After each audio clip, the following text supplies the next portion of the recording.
Good afternoon, everybody. Welcome to Rietspruit Private Game Reserve. My name is Victoria, and on camera I have Andrew this afternoon, which is going to be great fun. Everybody loves Andrew in front and behind the camera. He's making little hearts with his hands. How very Andrew of him. And then back at home, or actually in the final control room, we have Basil, who's whispering here. And we are on what was, just before we went live, the smoothest and straightest road on Rietspruit, but now it's undulating.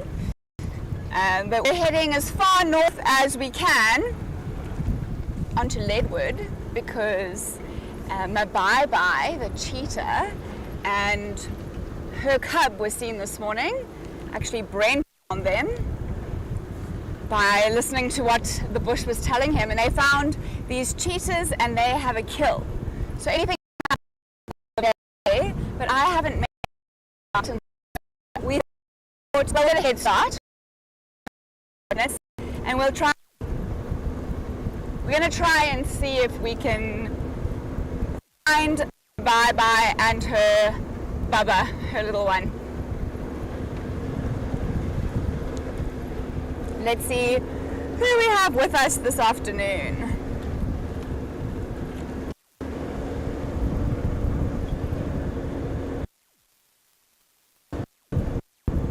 Oh, now I'm...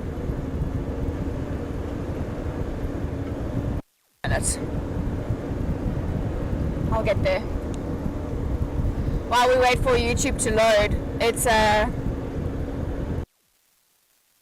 beautiful afternoon. It's about 9 Fahrenheit, 32, 33 degrees Celsius, and it's still actually very warm for after 4:30 in the afternoon. But that's just an indication that summer is on her way, and that makes me happy. I love summer. Not so much when you're getting wet on safari, but in every other respect, I far prefer the warmth to the cold. Okay, I've got it all sorted. So we have, this afternoon, we have Mary, we have Alex, we have Jennifer, we have Ariana, we have Betty. Hello, everybody. Who have I missed? Rosemary. Good to have all of you with us this afternoon. And hello to from Connie and Barbara, who shouldn't be saying hello. They should be out too. No, I'm just joking. Great to have everybody with us this afternoon as we head out to find my Bye-Bye. Actually, somebody has told me what my Bye-Bye means, but I think all of you online are more qualified to confirm. So don't you want to pop that through? Let us know what my Bye-Bye means. It's when I see it, I'll know. It's something like beautiful or beautiful one or something endearing and lovely, as a cheetah should be called. Andrew and I were chatting. It's two mature female cheetahs on Rietspruit, my Bye-Bye and the other one. And she hasn't been seen for the other one. Hasn't been seen for about more than a month. So I think if we find her again, we're going to call her Mia, because she's been MIA. What do we think?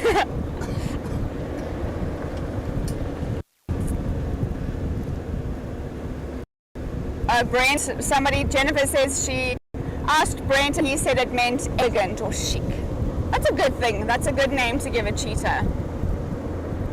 It doesn't sound so elegant when you're saying my Bye-Bye, but I can believe that it means that. Thank you, Jennifer.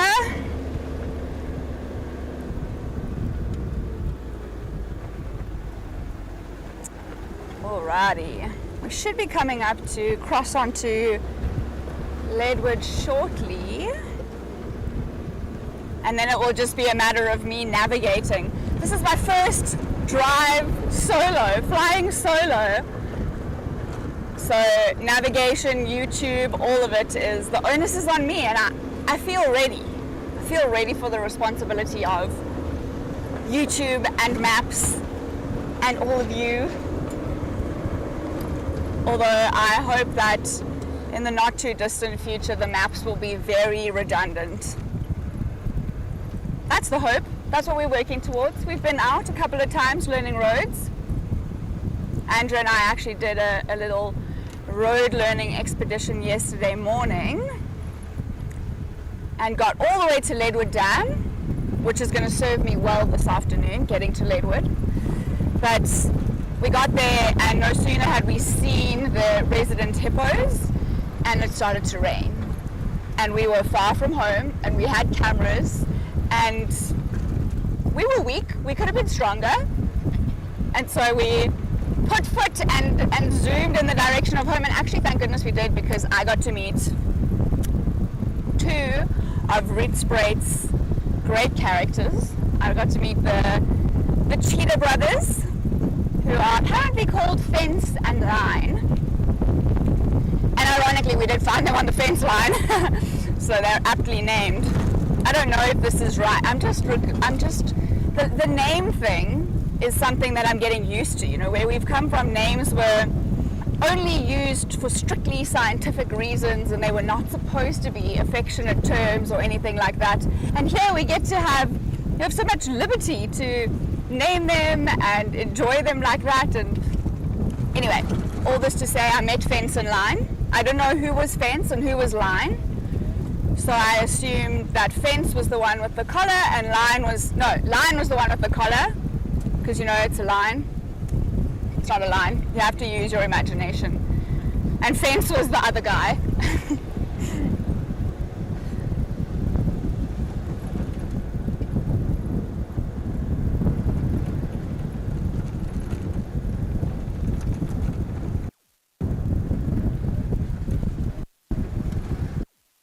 This is actually beautiful. We're not going to spend too long looking at termite mounds, but just while we're here and we have it, I think look. So if you have a look at this termite mound that's just in front of me, Andrew's zooming in now, and you can see that there's a tree growing out of it. There's also a squirrel bouncing around. But what I want to draw our attention to just this time, and then we're going to carry on because we do need to, if we want to see the cheetahs, we'll need to move. But what I'm looking at here is this ingenuity, the beautiful ingenuity of the termites that have their mound grows. They build roughly 50 or a meter every 2 years. So if you imagine 50 centimeters is a year's worth of growth. Obviously it's quite rough because naturally some years they'll build more and have to do more repairs, and other years they won't. But this is a huge or a really tall termite mound, and the tree that's within it is actually a much, this radio's loud, let me turn it down.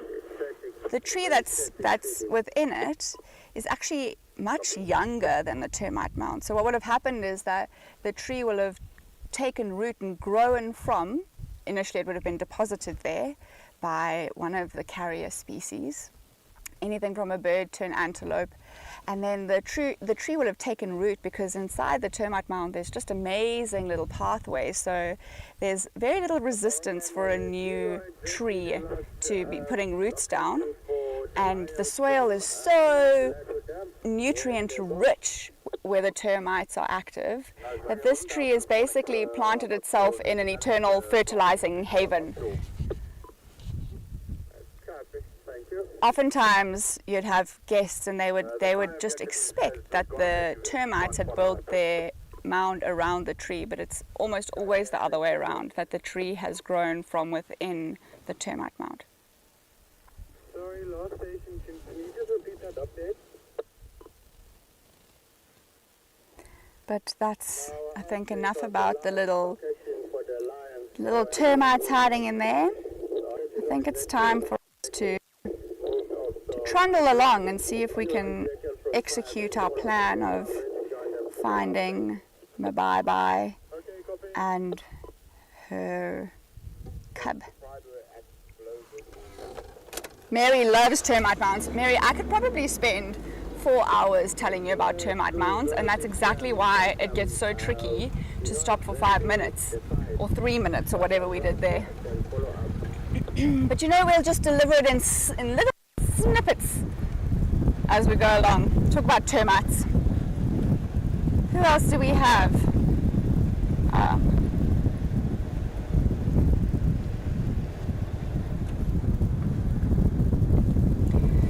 Andrew and I also had a couple of lion tracks on this road just now, so we are paying attention.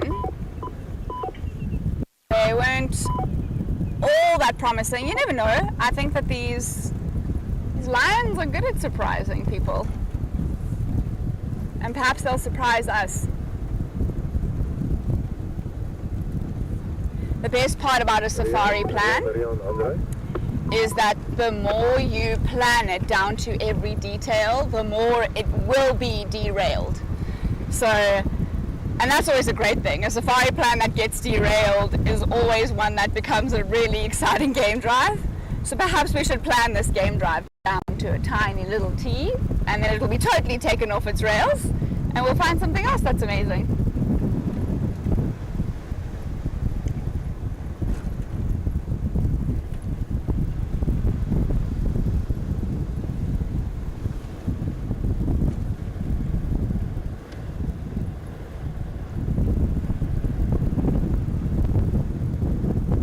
Are we on the right track here, Andrew? Yeah, okay, good.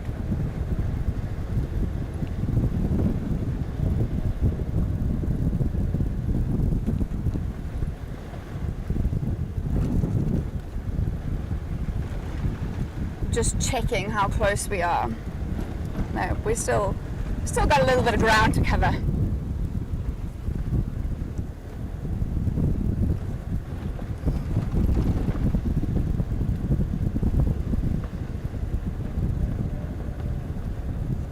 Okay, straight over here. Yep. I'm standing by. Interestingly, nobody has decided to go and look for this cheetah just yet. When we get a bit closer, we'll let them know that that's what we're doing. But I'm sure this afternoon people are going to be very excited. I think it's been a little while since Mobai, well, actually, I mean, I think it's been a while since she's been seen, but I'm not entirely sure. But obviously a young cheetah creates great excitement because young animals are just adorable.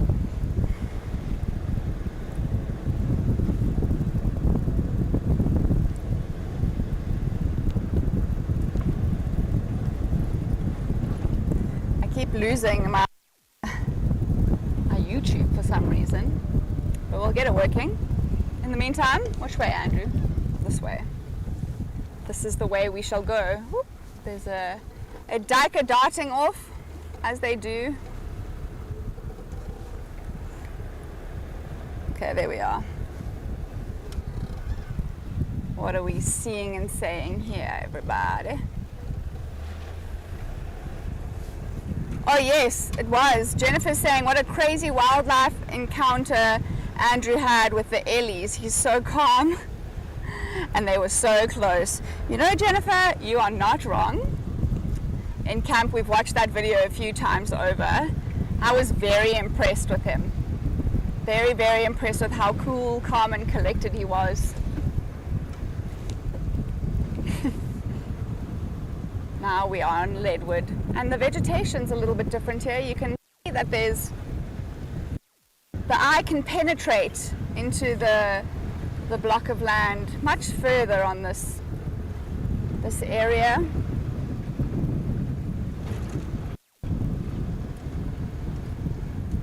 It really is beautiful. I like it up here. Perhaps we'll spend more time in the north. Yes, navigator.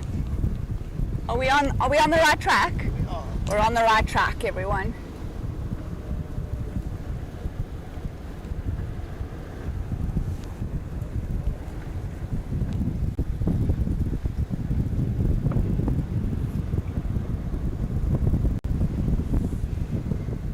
I wonder, are we close enough to let people know that we're going to go have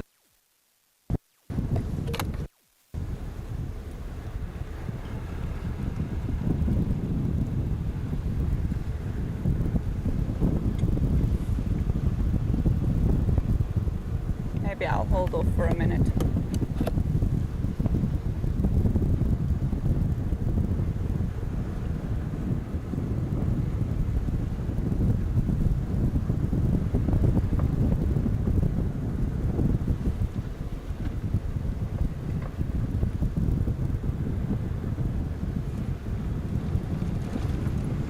Such a strange time of the year at the moment, where we've been talking about how nice and warm it is, and it is spring, but you still get that winter feeling. This way, not this way?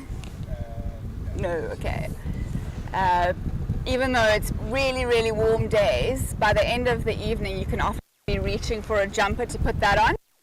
And we were just talking about when is it the time of the year where you feel right time of the year to have a swim. For me, that time of the year doesn't come until it's consecutively very hot days. I'd way rather live in heat than in the cold. But it's almost that time.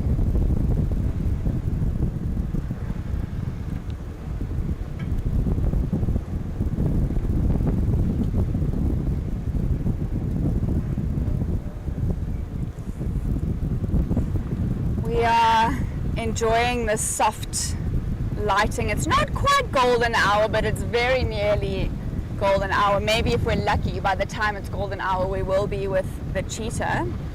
We've got to find her first, of course. But that just reminds me that we have got that keyword of the week this week, which is golden hour. And if you email golden hour to info@paintedog.tv, you'll get a high-res, beautiful high-res image of a cheetah. So we're talking about cheetah. The theme of the day in the drive seems to be cheetah, and it's golden hour. So I hope that helps you remember, and you definitely want to try and get your hands on this week's golden hour cheetah picture, because it is beautiful. Andrew did a great job on that one. You should see it on the screen now.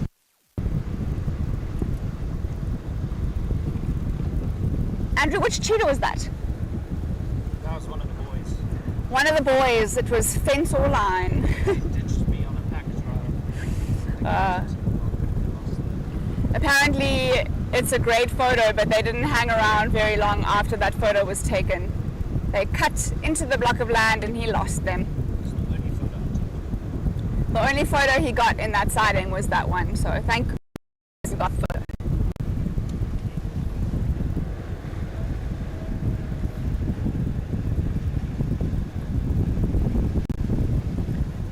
Now Mary says that when she lived in South Florida, they were not in the water until she wouldn't go into the water until the water was about 80 degrees Fahrenheit. I like that. That's very similar to me.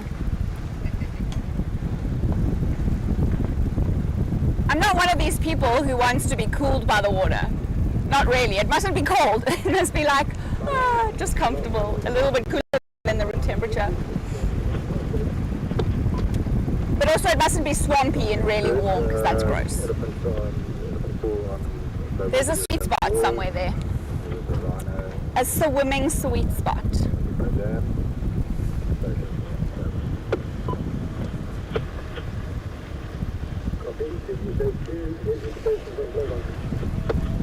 Jennifer likes the photo just a little bit more now that she knows that it's one of the cheetah brothers.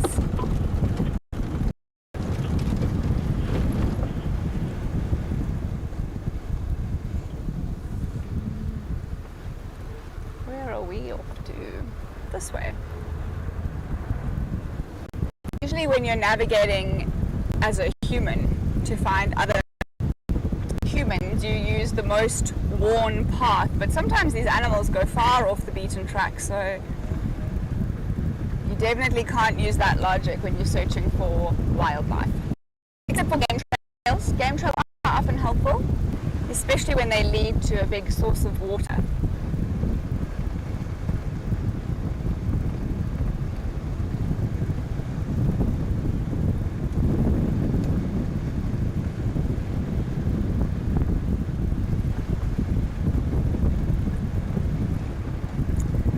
Like it's going to be a really gorgeous evening. It is a bit hazy, but that's fine. Haze makes the lighting beautiful. And I think perhaps, should we have gone there? Okay. One moment, please. Andrew was so taken by how beautiful the lighting was, the two of us together. Missed the turn. Looks like somebody else is driving around here too. Whoopsie. Pardon?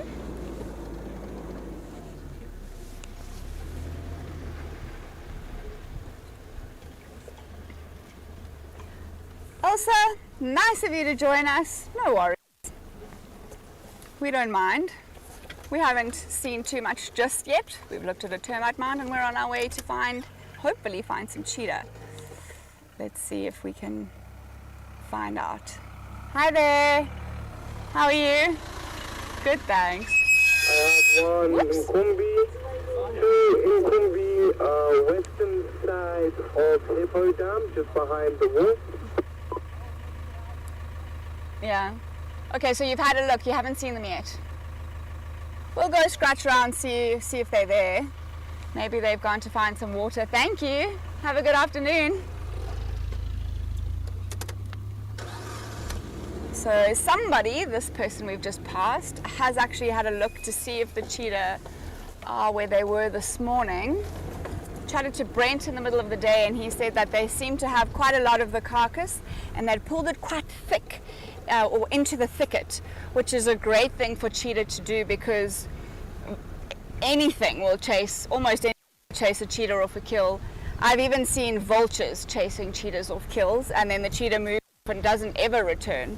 So I've seen that a number of times. So because a cheetah is quite low down in the pecking order of what they call apex predators, it would fall right at the bottom. They're very cautious and in fact quite apprehensive of what's happening around them when they have food so as not to draw the attention of another scavenger. So it is possible that cheetahs, even these cheetahs, could have lost their kill in the middle of the day. But what Brent, the information he gave us, bodes really well for us because if they've pulled their kill and stashed it in some thick vegetation, it's going to take a lot longer before vultures will find, so let me just have a look here, before vultures will find anything. And generally speaking, there are tracks here, just of one. Are they heading from the direction we've just come from? How are we in relation to that pin, Andrew? We're close. Okay, I might just carry on a little bit and drive this road slowly. How far are we from the next dam? Far. Or not inconceivably far. I'm just going to have a little look around here. Anyway, where was I? I was saying something about cheetahs. Oh, vultures. Generally speaking, it's not always the case, but vultures are often the first of the cleanup crew or potential scavengers to arrive because they have such incredible eyesight and they can ride on the thermals and they can see it from far away. And then other animals will use the scene of the vultures descending and they'll come and investigate. So a hyena or a lion or even a leopard could come and investigate if they've seen the vultures descending. So really is good for this mother and her cub if they've pulled it into a thick area because they just delay the process of a scavenger finding their food. And invariably then chasing it off. Let's check this game trail just to see if there's any sign here of tracks. There might be. I'm gonna get out.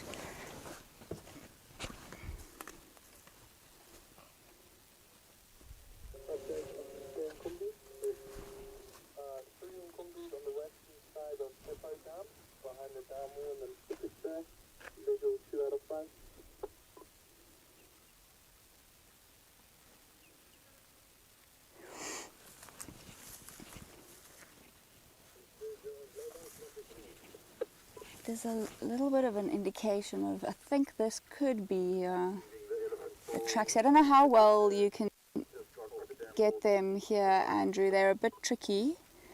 I would need more to work on, but it does look like 3 lobes. Yeah, this is a cheetah track here. It would be interesting to know if they were in the area for a while. Nothing looks really fresh, so one track doesn't tell us that much of a story. We need a few tracks to be able to put a story together, and that's because we rely on other tracks to be able to tell us what has walked in the area, what has gone over it, and help us effectively age the tracks and when this animal might have walked here. So if I can see one track that I can identify, but there's various other animals that have moved through this area that might not be the freshest track. So it's not necessarily an indication that the cheetahs have left this area. It's just perhaps an indication of the fact that they could have been in this area for a day or two, maybe even this time yesterday, moving through. Now let's carry on.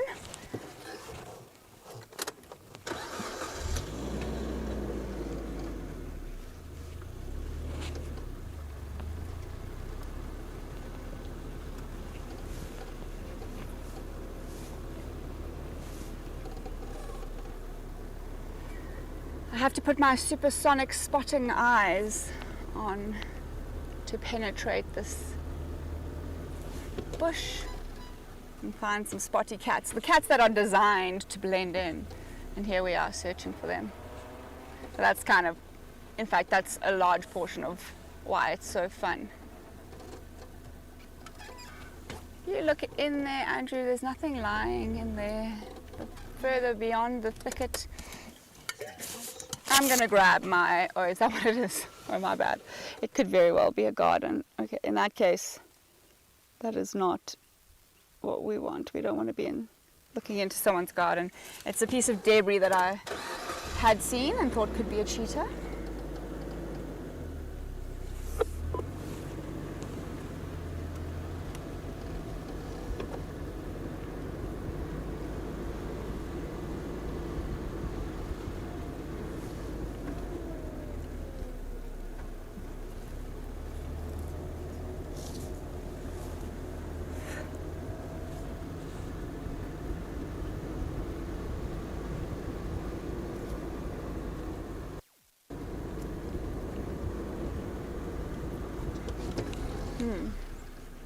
I'm gonna go this way, I think.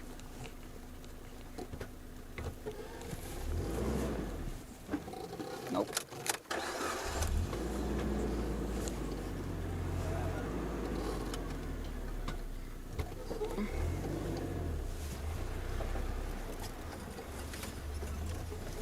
Okay, there is quite a few tire tracks on this road, so that's a good indication as well that this is where there was a bit of activity.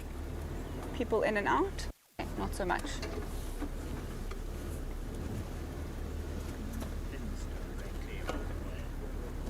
Okay.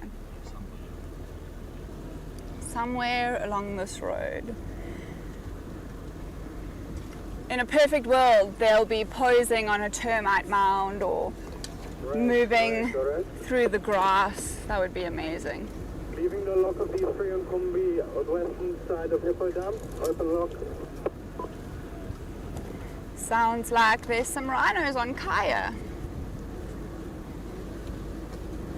I had an amazing 2 rhino sightings, I think my first afternoon here, and then subsequently I don't know if I've had any more rhino sightings, not on the reserve looking or on a bumble or anything.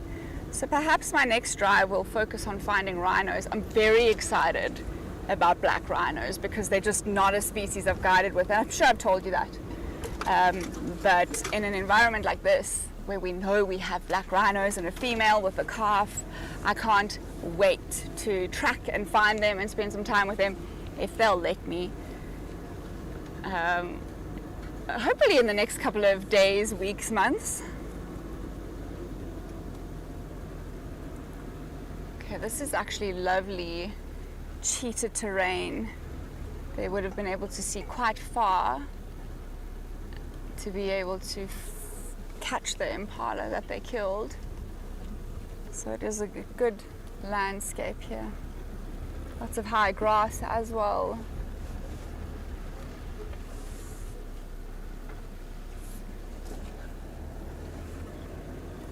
Everybody is very quiet this afternoon. Maybe we should take a leaf out of the others' books and give you a little quiz. What shall we ask?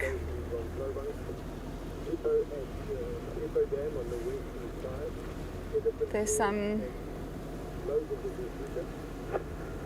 some great one. What about this? Okay, let's do this because we're on a cheetah expedition.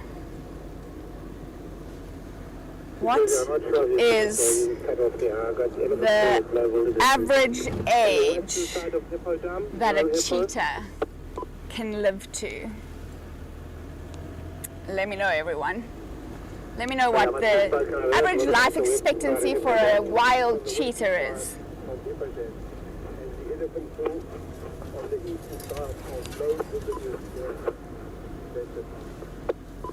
Okay, copy. Did you look for that cheetah?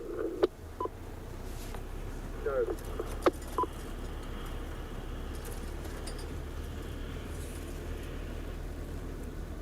What is this road called? Brent's getting mobile and going to follow up on the female cheetah and cub. Just a reminder to everyone that animal names on the Rietspruit are in English, so there are no mkombe, there are rhino, black or white, there are no shovel, there are elephants, lions, etc., etc. Have a good afternoon, everyone.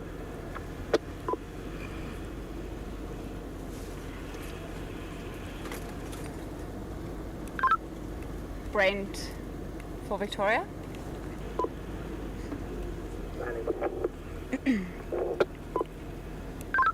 Brent, we are working the area of the cheetah as well. I'm currently working in Bovu Trail. There's been no sign yet. Copy, thanks. I'm going to make my way towards last position. I'm pretty sure I know where they would have hidden the carcass. I'll be there in about 4. Great. Alrighty, yes. Somewhere in there is a... I'm also going to head into that area from Leopard. Alright. I mean, wouldn't that be nice? Sounds like Brent is also heading into this area on game drive looking for the cheetah. It would be just extra nice if we found it first. Not that egos should get involved or anything, but sometimes they do. What is helpful is that they're the ones who found the cheetah this morning, so the fact that they're heading back into this area is really nice because it gives us, so I'm just checking for tracks, gives us a good indication of, they'll have a better indication rather, of where this cheetah might be and where it's hidden the carcass, and so very... Okay, somewhere here now Andrew's saying this is where the last real good update is. The good update is here. Perhaps I'll just hang around, maybe stop and look with binoculars. It's very warm at the moment, but cheetah are diurnal creatures, and so they'll do more during the day than, say, other more nocturnally inclined species. I say nocturnally inclined because the reality is that even those that are nocturnal, like leopards and lions, will still hunt and do very active things in the middle of the day. So it's not as prescriptive as human sleep patterns. Okay, they're not in here that I can see.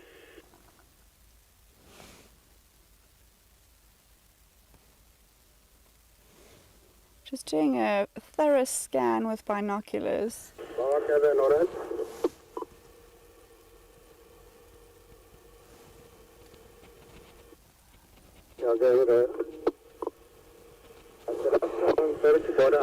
Confirm exactly the location for the pride. You know exactly where they were on the Lowveld of South Africa.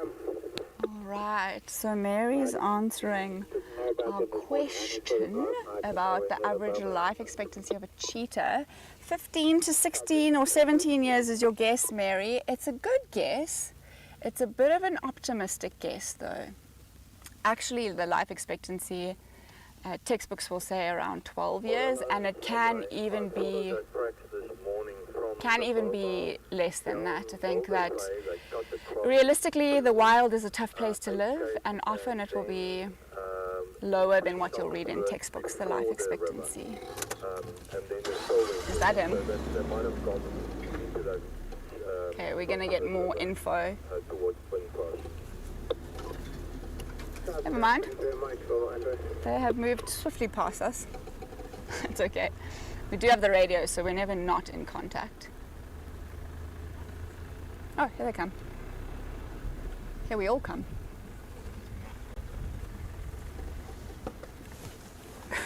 Matt and Gareth and Brent, my goodness, we're having a meeting here.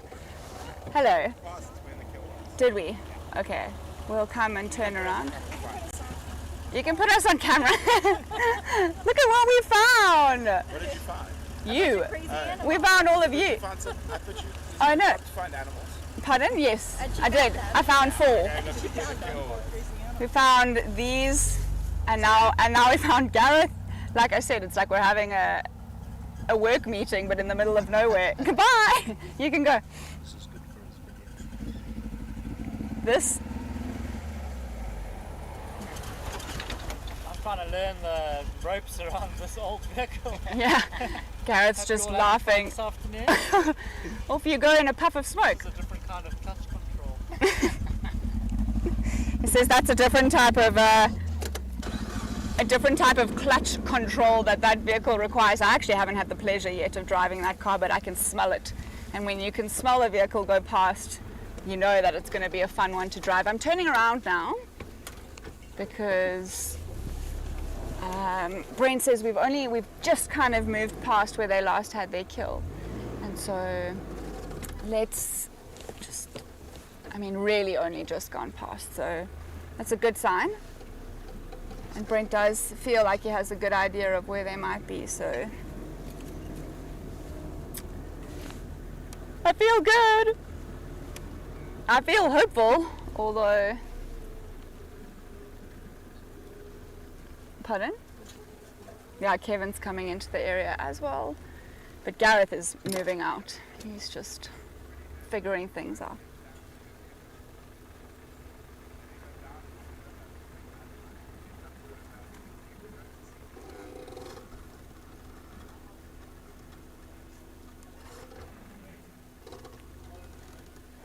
Perhaps so. You felt it was a little bit too high, Mary. Yeah, it is a little bit high. We would love if all cheetah lived to 15 to 17 years old, but they don't. What is the oldest cheetah?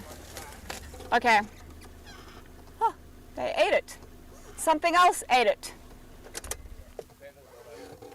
See, I told you, all vultures. Vultures and ants.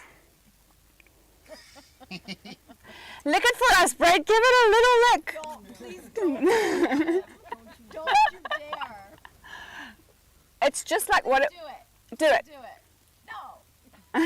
No. Not really, though. Not really. Okay, let's go check lodge pan. Smart. Come down, Paul. Okay, from this side. Yeah. Okay, so check lodge pan. I'll go around from the other side and check on Leopard drive towards lodge pan. Gareth, you go learn right.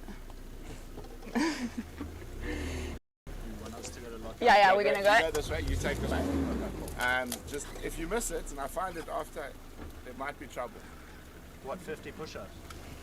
50. That's what you said my punishment was. I need to make it aware. What? Because I can do 50 push-ups. No jokes. I can't. Okay. Listen, if I didn't want to find the cheetah before, now I really do. So let's get going.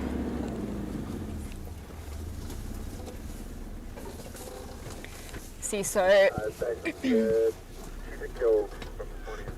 it's actually amazing that, and just a couple of vultures can chase a cheetah off a kill. It's happens all the time. The thing is, I don't think that they're as scared of the vulture. In fact, they won't even be nervous of the vultures. What the cheetah is nervous of is what the vultures will attract. A vulture is effectively a descending vulture is effectively a neon sign, an arrow in the sky pointing towards where your next meal could come from if you're a predator. So the cheetahs are not necessarily moving away because there's vultures. They're moving away because of what the vultures will attract. Now I'm just going to be Mary says she's gonna meme that. She's gonna meme Brent almost licking the impala leg. That's really gross. I think that's how you get parasites. Oh, the Tasker family has sent greetings on the public group. Thank you, and hello Taskers. Wow, it's very nice to know you're watching. Old school family friends. That warms my heart. Now we really have to find some cheetahs. Okay, I'm gonna pop on the map here, Andrew. Just see if I can preempt and anticipate where the cheetahs could have been. If you've had a decent meal and then been chased off it, your next inclination is probably towards finding a drink. So we are going to check an area known as Lodge Pan where there's water. Hopefully they're there. Brent and Gareth are off to check other areas of where there's water and good shade. So we have a lot of allies in this. There's some beautiful zebras on my left. Andrew, say when. Keep going. Keep going. It gets thicker. Oh, back. It's trotting off, as it would.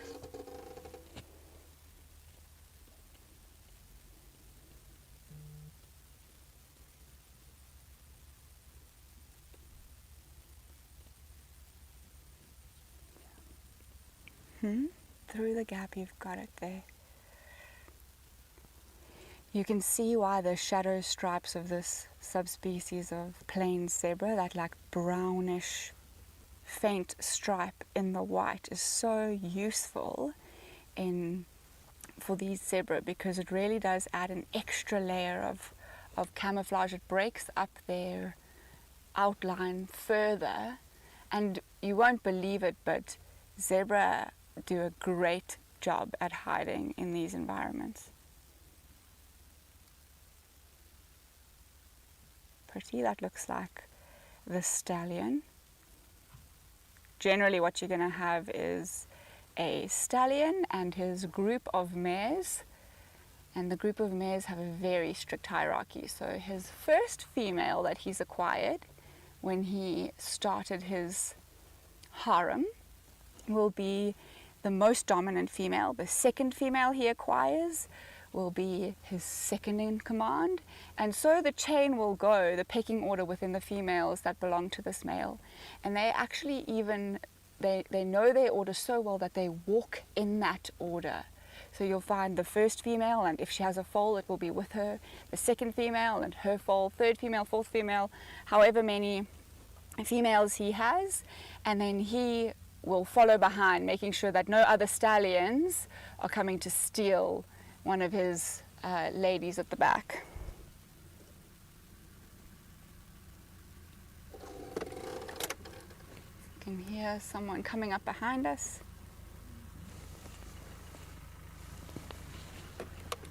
But I think we'll carry on.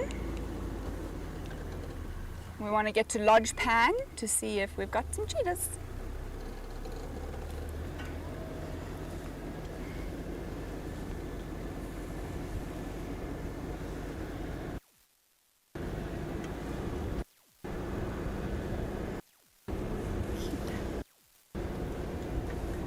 Keep bouncing me off the YouTube feed, so bear with me for a minute while I get it back so that I can chat to all of you and know what you all saying as well.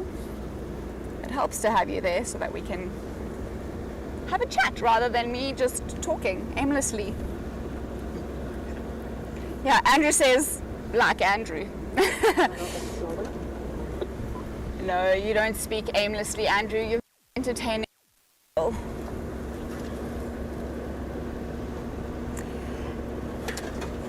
that's it. That's it. Mary says we've got the bums of the day. We have. I always thought that they would make a perfect coffee table book to have the bums of Africa, Because if you're a photographer, especially if you're a photographer who doesn't come on safari very often and you just have this 7 days or 10 days a year if you're lucky, and maybe not even as often as a year. Are we going, which way are we going, Andrew? Okay, I'm going to go with your gut. If you only have a short amount of time on safari, chances are every species that you'd love to photograph, this is not the way. This is how you drive off cliffs in the middle of the night when you listen to your cameraman and you're new on a reserve. Look at that. That is not going to be fun.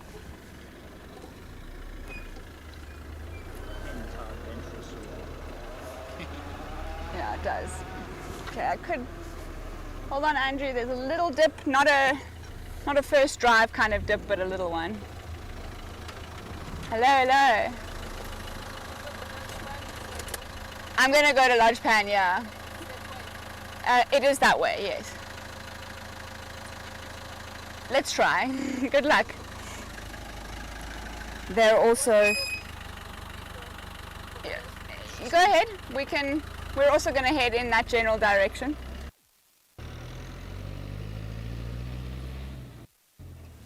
So close.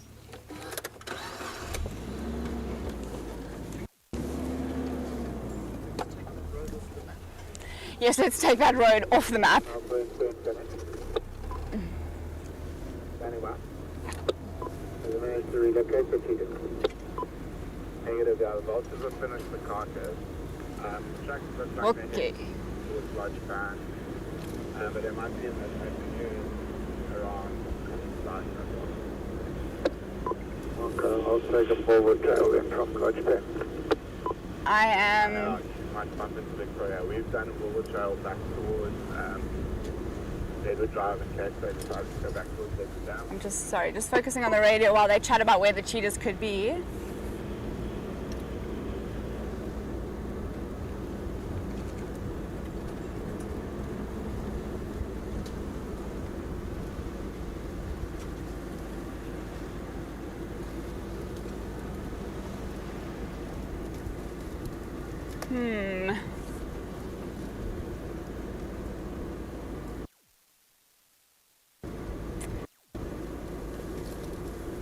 It's so funny how your intrusive thoughts work.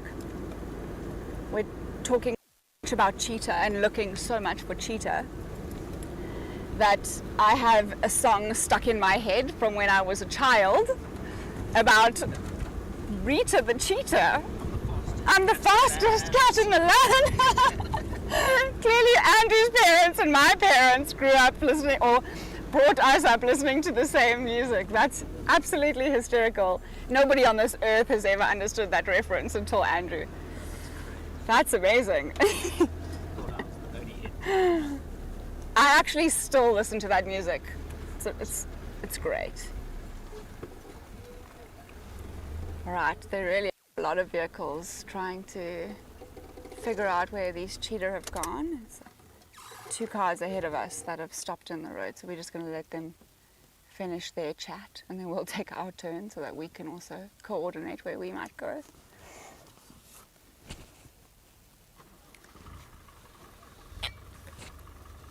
Oh, Mary says that they've talked about the need for a Bums of Africa book.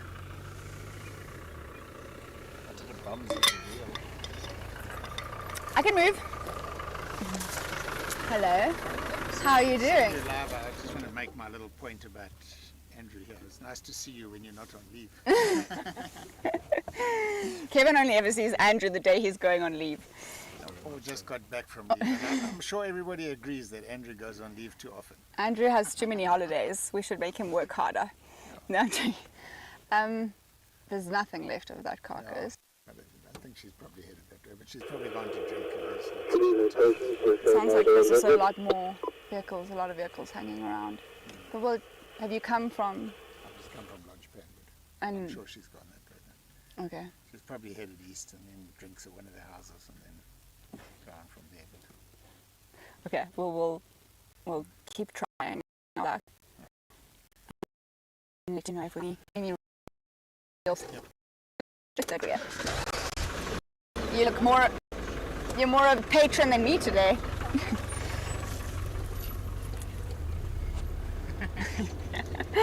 That's so funny. That Kevin is, for those who don't know, Brent's dad, and he's decided that he's going to take the opportunity while he's live on YouTube to tell Andrew that he goes on leave too frequently.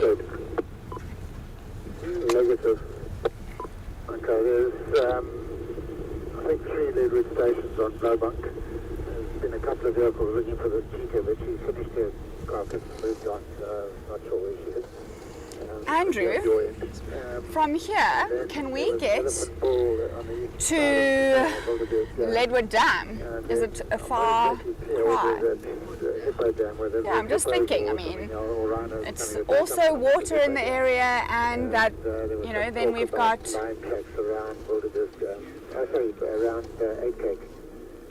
I'm just thinking that then we double our chances of seeing something amazing. If there's water, cheetah could be in that area, but more than that, there could also be hippos or something like that there. It should be exciting. I think we're in Combretum at the moment. Okay, shall we do that? So we're going to make our way around to Lodge Band. Okay, I'll head up towards that ramp. Probably bumpy on the way.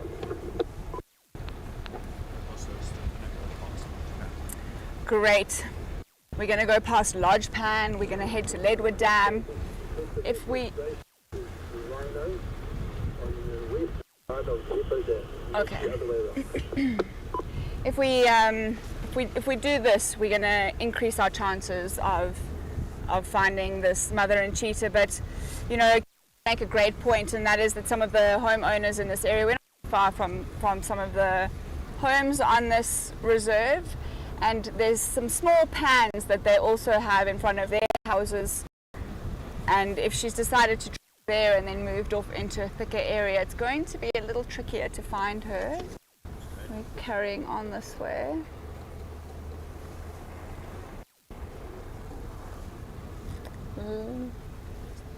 Okay. Well, here is Lodge Pan.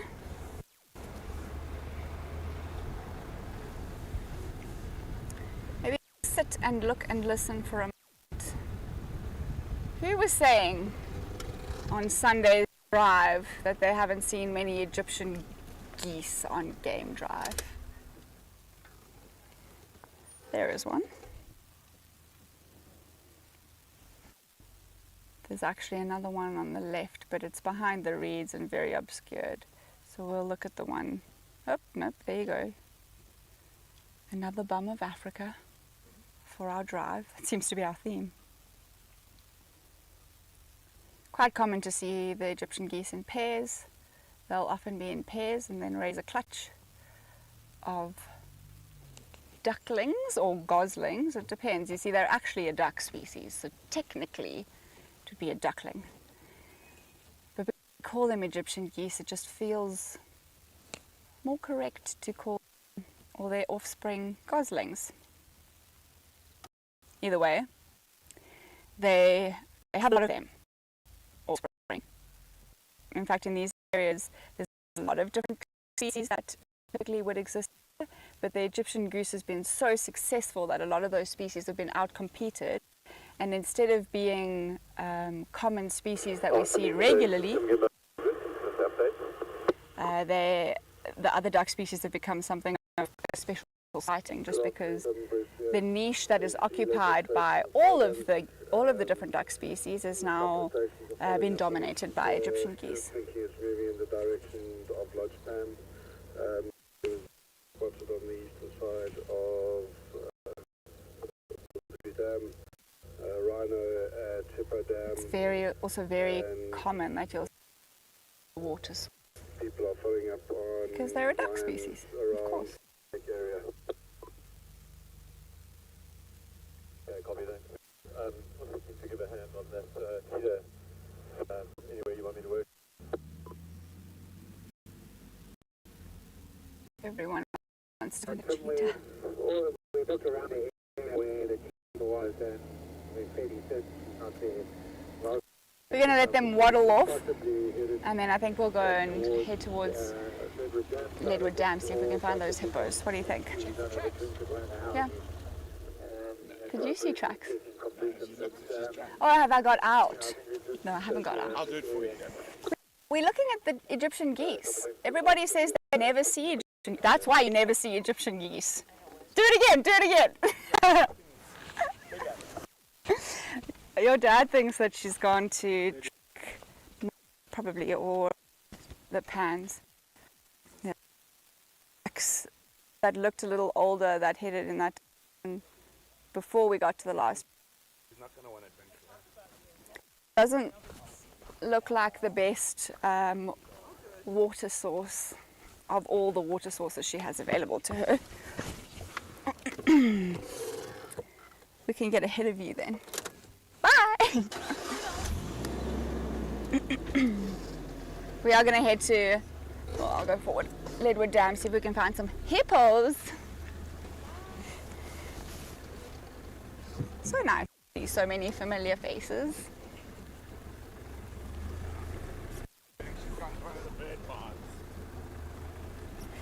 We're gonna go see if we can find some hippos at Leopard Dam, and maybe we'll get her there today.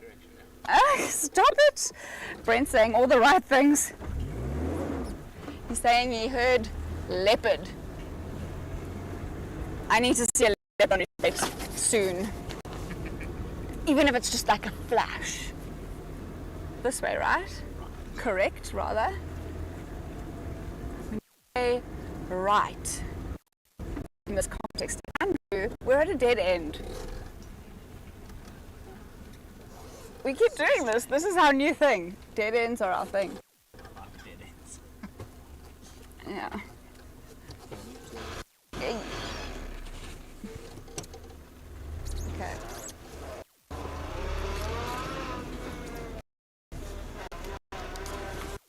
I keep forgetting how nice and nifty this little car is. We can get into all sorts of places, do all sorts of little turns. What would be a 6-point turn in a big safari vehicle is not even a turn in this one. Did you see that? Nice and easy. Okay, so we do have to backtrack a little bit, and then we'll be on to the true road for Leopard Dam.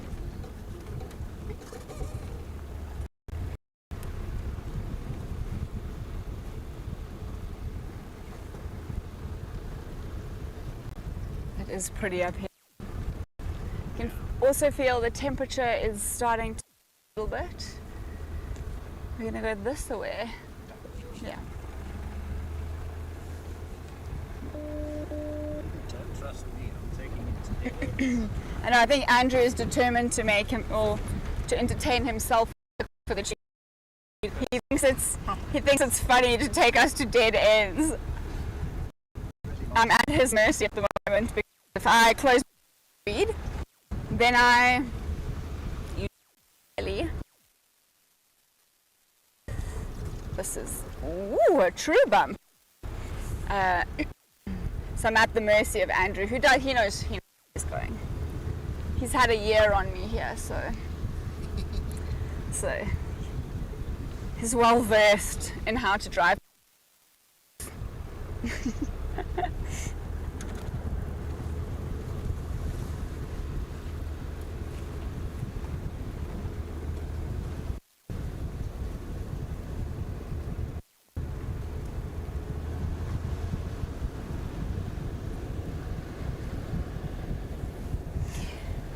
Jennifer asks, is an upcoming drive with Marine? There is an upcoming drive with Marine. In fact, there's two, Jennifer, early October. Between Marine and us, I'm not sure. There was a bit of a breakdown in communication, but we thought she was here last night, but it's scheduled 2 drives in early October, and we're going to give you a lot of a very decent heads up on that, so that you can all make sure that you're available for that.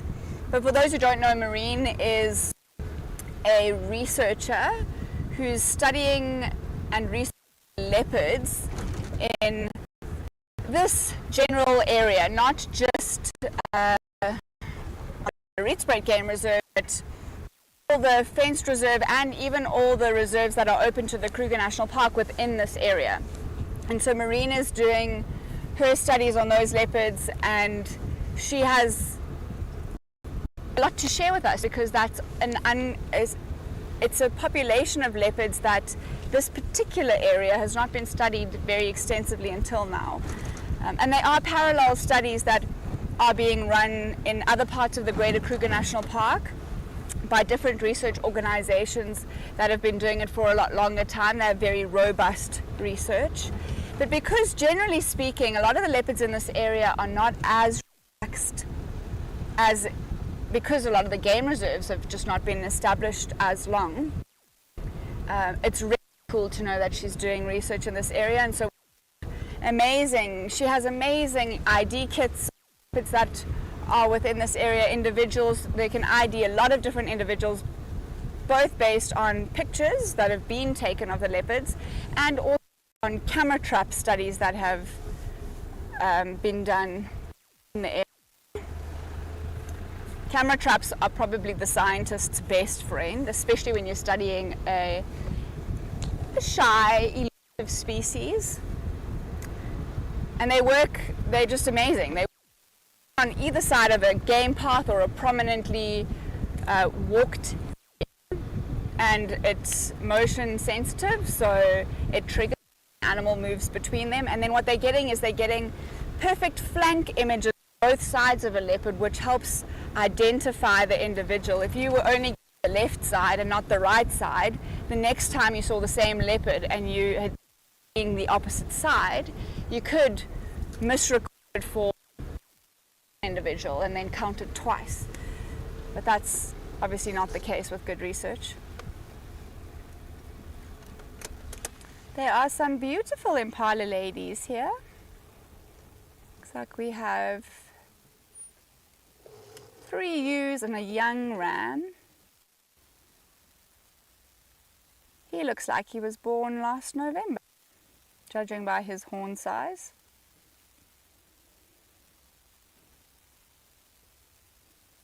So he's coming up to a year old.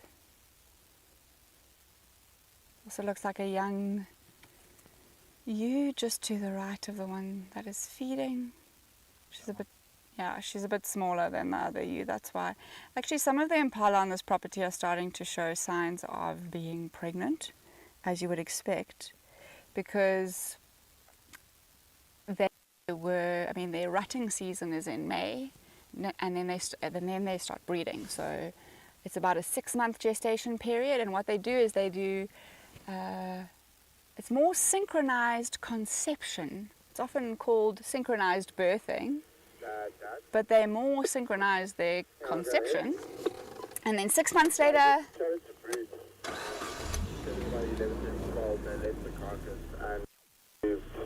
towards Lodge Pan to move.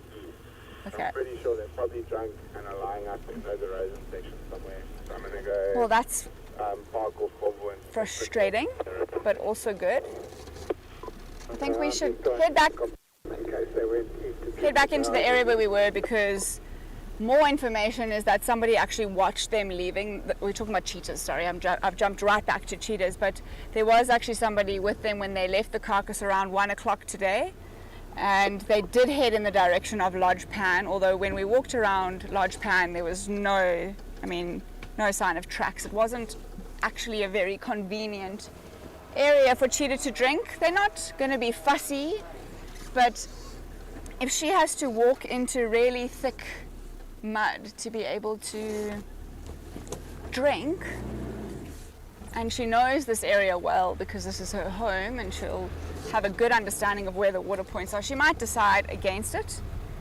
Just depends on how thirsty she is, how desperate she is. But like I said, we didn't pick up any sign of the tracks when we were in that area. However, if she's moved off and she's relaxing or sleeping somewhere a little bit further away from where the carcass was and where Lodge Pan is in that area, it will be really tricky to see her unless you hop out and have a walk, or now that we've got more information, hang around, take it a little slower, leave no stone unturned, and then hopefully we'll get lucky.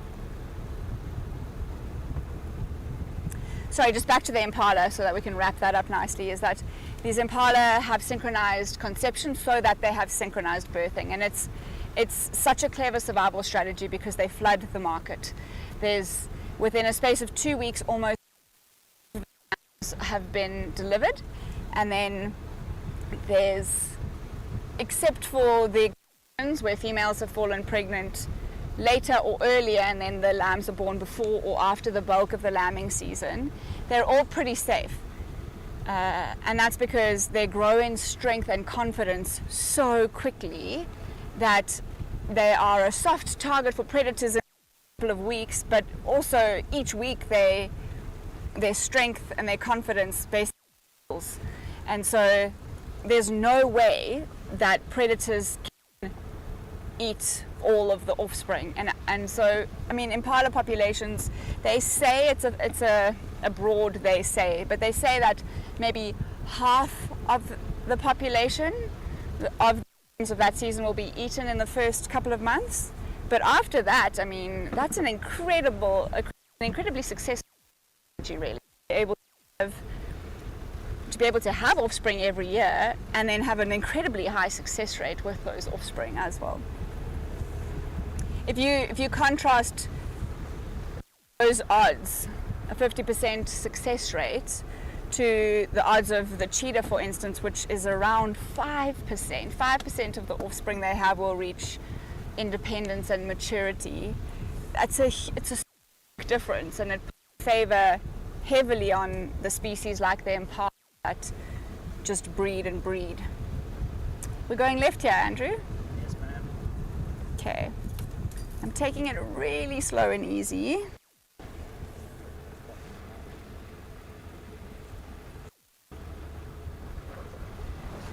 Oop, there's a duiker.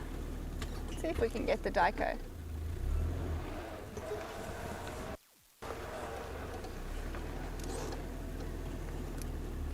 Further forward. How cute. What big ears you have, duiker.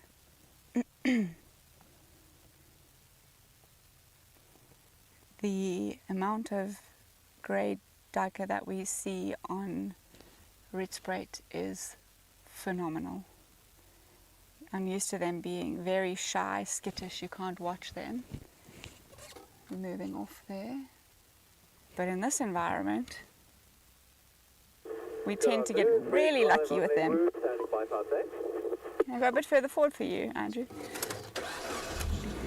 Now, to be fair, 3 different vehicles on Leopard at the moment. A couple of stations probably enough on that cheetah and cub. It sounds like the most likely area is... I used to be mildly freaked out by when I first started guiding, because I learned that they were omnivores as opposed to herbivores. And the concept of a little antelope being an omnivore, I mean, just by virtue of the fact that you call it an omnivore means that it does eat animal products like, you know, the eggs of birds, perhaps little hatchlings that are lying in the grass, was just, I couldn't marry the idea of a sweet little antelope to munching down on birds' eggs and chicks and things like that. But actually, the more time I spend with them, the more I enjoy them, and I like that quirk about them. Mary says that these grey duikers are the stars of our camp cam. You are right, Mary. The other day there was 8 of them in camp. Might have gone that way. I'm just hoping she's in the table thread.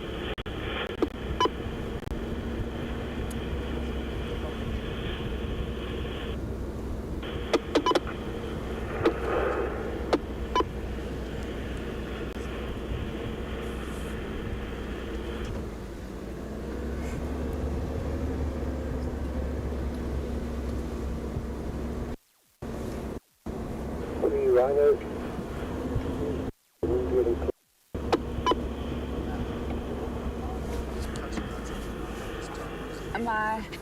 Am I having a mic problem? Okay.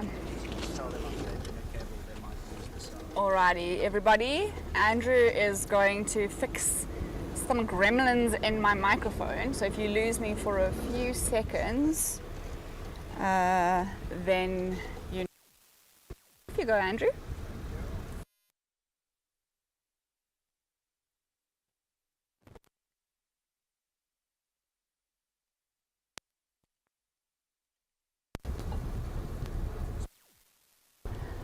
Can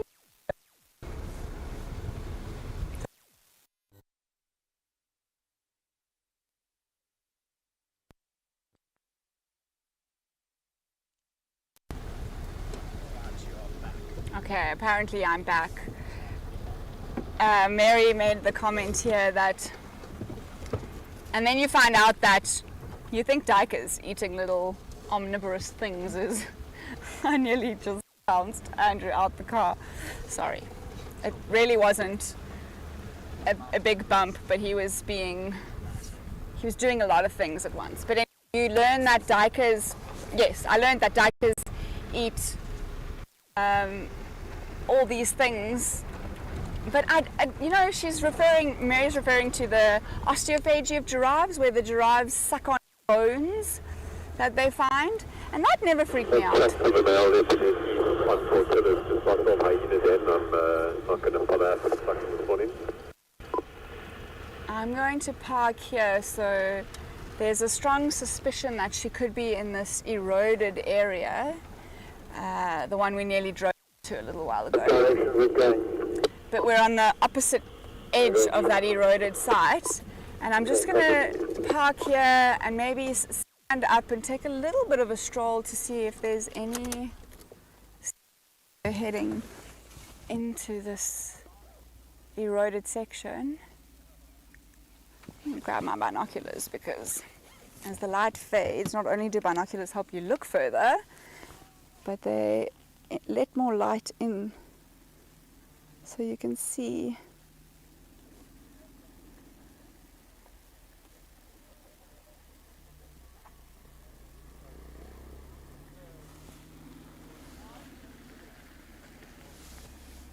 This would be a great place to hide if you were a cheetah.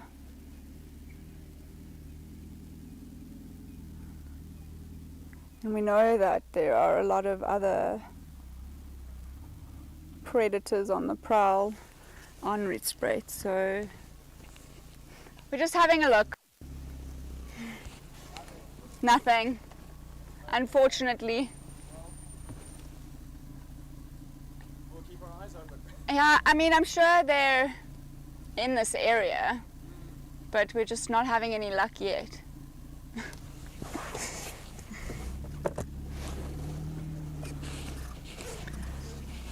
Goodness. Also at that time of the day where your cheetah chances dwindle a little bit. And we've still got a bit of daylight left, but it's not quite, you know your time is limited now, so we need to have a look. That said, Gareth and I were into town, or heading to town this time yesterday, and it's a good drive from where we live into town, and we were driving and we were outside of our portion of the game reserve and on a servitude road, and I was stopped abruptly, and Gareth was so confused as to why it stopped so abruptly, but right in front, just on the other side of a small fence, but right in front of us, within maybe, I would say 15 feet, there was a cheetah that was in the process of killing an impala, and we must have just missed the takedown, because the impala, they were wrestling. It was a female cheetah with a large male impala, and they had a lot of wrestling going on. But what had happened was that the female cheetah had been able to anchor the impala to the ground, and once any big predator or apex predator has anchored their prey, the odds are heavily stacked in favor of the predator, not the prey species. But you have to give it to those impalas. They kick until they until they die. They really put up a big fight. Wonder if I'm not hearing or if they're not talking. I think I'm not hearing. I'm sorry, I think they're not talking. I'm going to go very slowly around this eroded section. Everybody seems to have checked every road and area in the immediate surroundings, so the best place for us to be looking now is into here, see if she's in one of these crevices.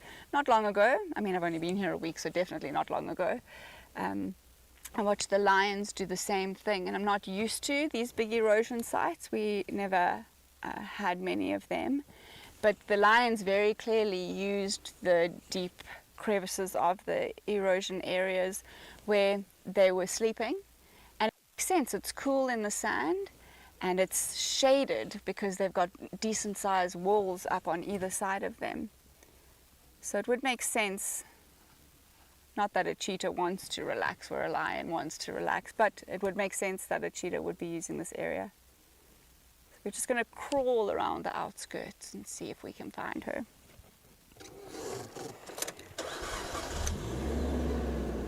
Oh, hi Di. Nice of you to join us.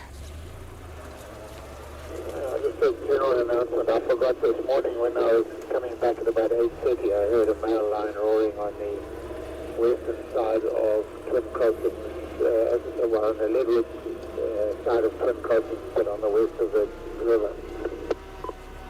Okay. There's an announcement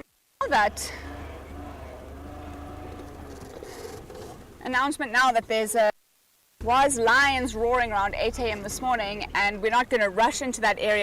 The news is that it's within our area that we're going to use to get home, so maybe we'll get lucky with finding a last minute lion. Not that we're in the last minute space of a game drive at all. We've got lots to enjoy. At least we know that our route home is going to take us where we've seen tracks and where somebody's heard a lion roaring. So hopefully on our way home we can catch up with the pride of lions, or maybe the dominant males. The tracks were of the females, but the person who heard the lion roaring said that it was a male lion. So perhaps they're all in that area. And I do have a bone to pick with these lions. I've spent a decent amount of time with them, and they have never roared for me, which is really rude, because you should serenade the new people. It should be a lion law. I'm just reversing to have a look. There is a small group of impala that looked a little bit startled, but they're already feeding. I don't even know if it's worth it, Andrew. They're so deep in that thicket.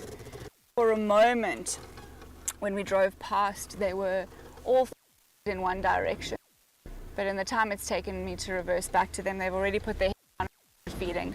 And as no self-respecting impala is going to down and start feeding if it believes that there's any sign of a predator anywhere close to where it is. Body language and the body language of other animals is vital out here.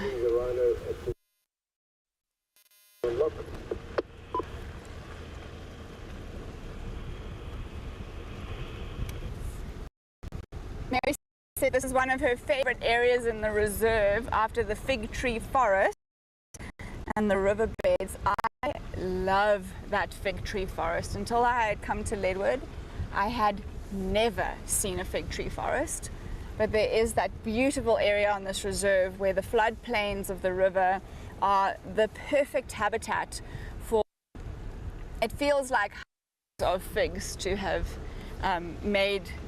used it and utilized it to grow and put roots deep. And what's so cool about it is that the river never floods, or not very often, and so massive rivers of the area, you don't see very many fig trees at all, because they get pulled out when the rivers flood. They don't have they are not as robust as some of the other trees that will line the riverbanks, like the lead and the jackalberries and the apple leaves and all of those trees that really love a riverine section. But on Leopard and on they are the conditions are just perfect to be a fig tree forest. And if you know what fig trees look like, they have washed out yellow look as though they've been designed by an architect or something. Some beautiful artist has envisioned them. They're just this light wash, catch the light so beautifully. So one fig tree, like a fig tree forest, makes you feel like you're in a storybook.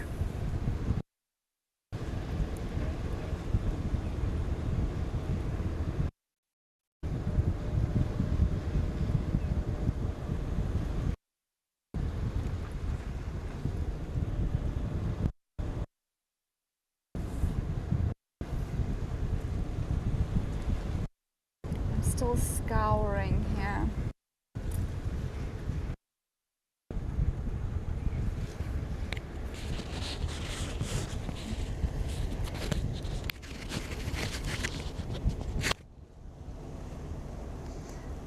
Let's see if I can figure out. Apparently my mic is not perfect. Let's see if it's on my side. You'll have to tell me if it improves.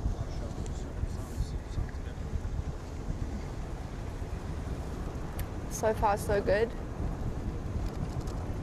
It's good news.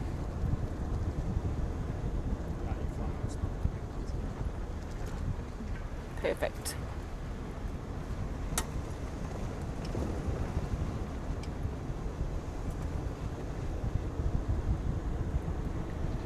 Okay, Andrew. Yes, ma'am. We've played too many games. We have to find these cheetahs.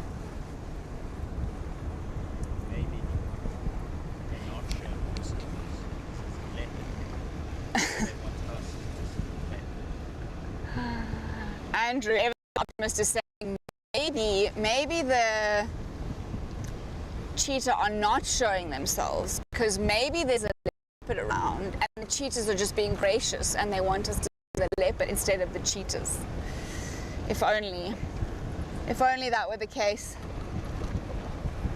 No, you spoke about it, I think, on the last drive, but part of what is so magical about doing this job and living in this environment is the fact that everything is unpredictable. Even when you think you can anticipate what the next move of an animal is, where they're going to go, what they might do, or that they had a kill in the morning and they've hidden it well so they should be there in the afternoon. Even if you have all of those little bits of information, things can still change. And that's exactly what's happened this afternoon. But I do feel quite confident that we've worked this area thoroughly. And so I am going to mosey on in the direction of Leadwood Dam in the hopes that perhaps we'll get some hippos.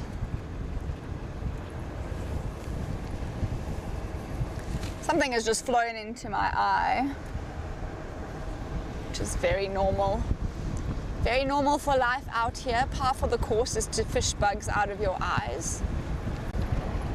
Usually just the first 2 minutes of having a small bug in your eye that it is quite uncomfortable. After that, everything settles and then you get home and you have a shower and you'll see something small in your eye and you remember, oh yes, I remember when you tried to sabotage my game drive. And then you fish them out. And the longest I ever went with a small, we call them michies, a midge or something like that, some small little flying creature. The longest I ever went was I felt it on a game drive in an evening. 3 days later, the guests I had felt it in my eye with had actually left. I had a new set of guests. And I woke up in the morning and I was like, my eye feels a little bit sore this morning. I hope there's nothing wrong. And I went and I pulled my bottom eyelid down and I had a look in the mirror and there was still a little black bug. So 3 days it had been in my eye. No wonder my eye was starting to get sore.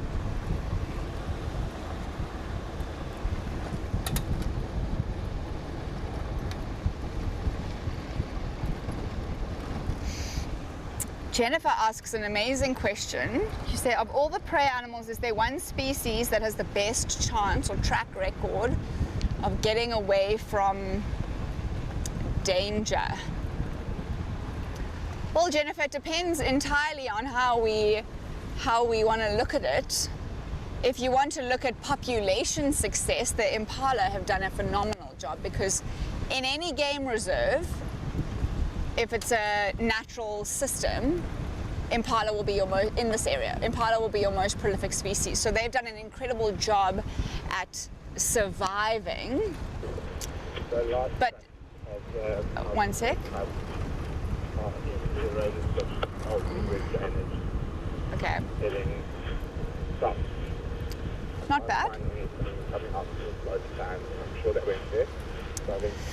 So from that perspective, you know, the impala are very successful, but as one species that will, you know, is really good at getting away. Okay. Everybody's still on the cheetah tracks. One species that I think is really good or better than others at getting away. A klipspringer is really hard for most animals to catch, because it is just significantly more adapted to be able to live in tricky conditions. So up on rocky outcrops, on boulders 4 or 5 or 6 times the size of the klipspringer, and they prance like little ballerinas. Hello, impala. Have you seen any cheetah?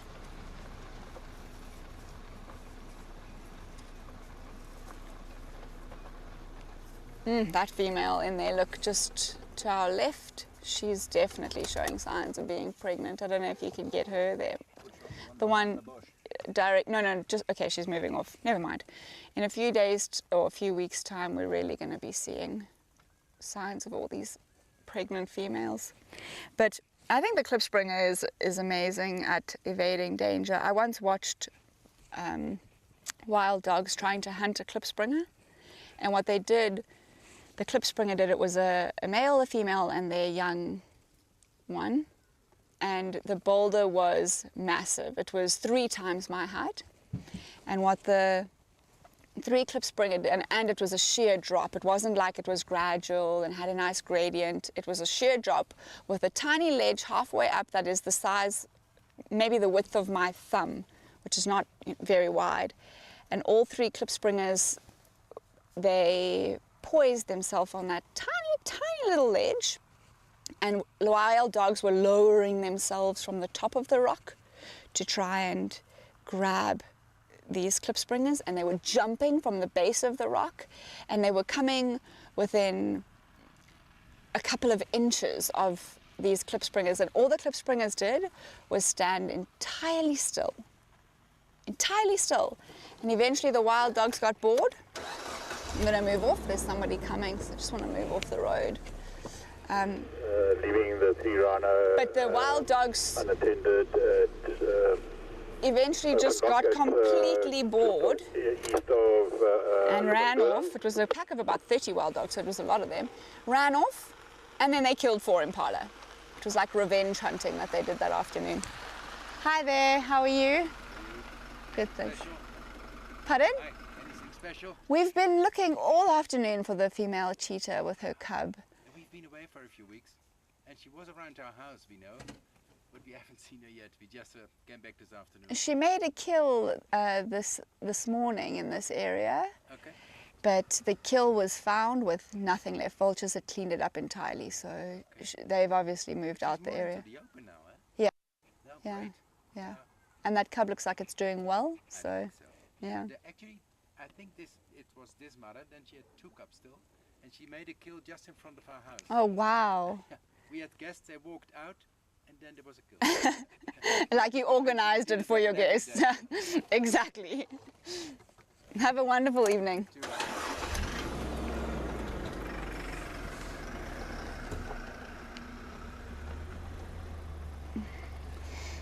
Jennifer says that's exactly what she was asking about. You do need to learn more about klipspringers, Jennifer. Everybody should know more about them. We don't see them frequently on Leadwood. In fact, there haven't been that many records of them. I have been here 1 week and I've seen one. And and Andrew's a little bit jealous. There's also a tiny baby giraffe in front of us. I'm going to try and get you in a good spot so that we can try and get a little shot of this young giraffe. But actually, yesterday morning, Andrew and I were joking about the fact that this is like a nursery because there were baby zebra and baby giraffe, and there's a baby giraffe here now. So as soon as I have a gap, I'm going to position, and then we can look at this young giraffe. It's not, I don't think it's the same one as we saw yesterday, because the baby giraffe we saw yesterday was really, really, really, really small. I can do better, Andrew, we can do better. Okay.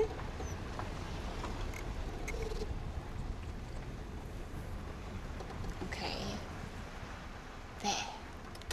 Oh, it's still got its umbilical cord on. Oh, don't panic. In the road, of course.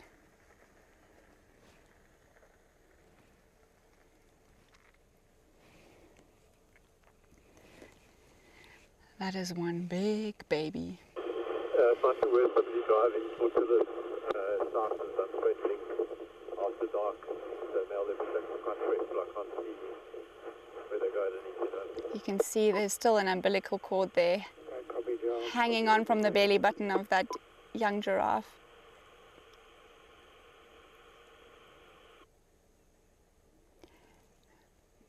But it's still not as small as I've seen before, so I would probably age it at around maybe a month old. Very soon that umbilical cord is going to drop off.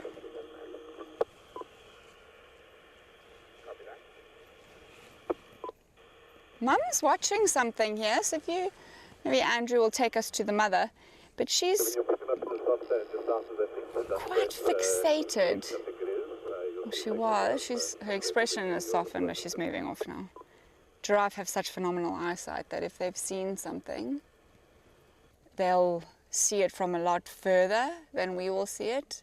Obviously, they have an amazing vantage point being so tall, but they also are just have really good eyesight. And they need it because it takes them a lot longer to send a message from their brain to their feet. They have the slowest reflexes out here. She's still looking back. She's actually still looking back into this area. Maybe our cheetah. I don't want to say that, but this is the exact kind of behavior that you will investigate. When a giraffe exhibits this behavior, looks in a direction, moves a little further away, still looks in that direction. Just could be an indication of something. What I'm going to do is, we might lose sight of the giraffe, but I'm going to pull forward an angle in the direction that she's looking, and maybe we'll be able to see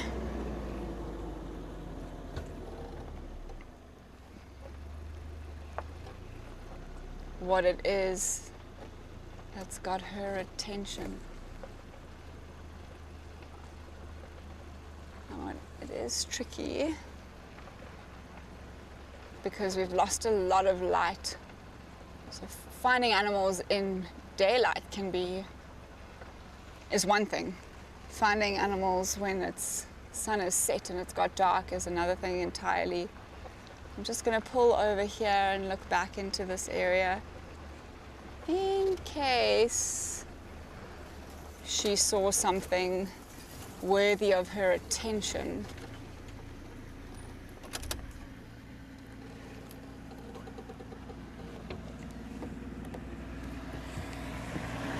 Hi. We are on the main road, so there's a little bit more traffic than we expect. Some of them are more chatty than others. Get my binoculars and have a look.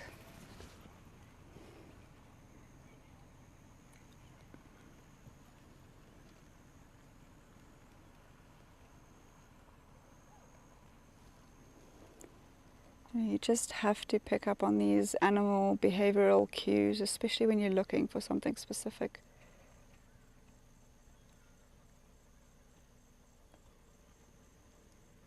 And then obviously everything you see looks like it could be something. I might pull forward a little bit.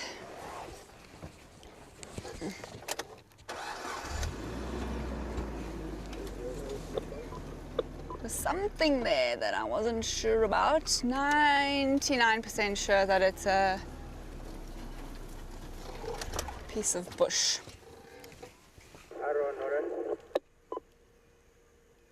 Standing by. I don't know. How is this Kaya? Yeah, I'm in Ludwood. I'm not seeing anything. Hi there.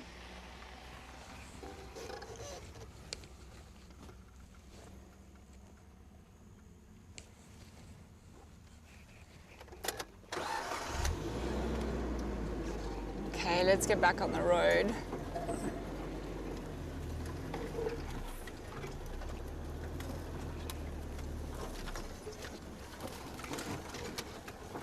Andrew, there's nothing lying in that game trail on the left there, is there? Can you see? Andrew sees where I'm looking. I'm gonna have to stand because no, I think it's a log. Let me just confirm. Yeah. Yep, it's a log. A cheetah-looking log.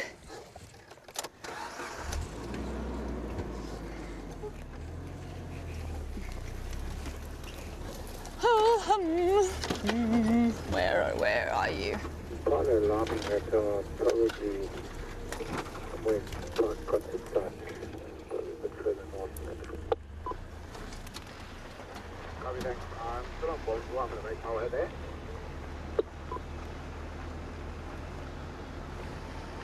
Hi there.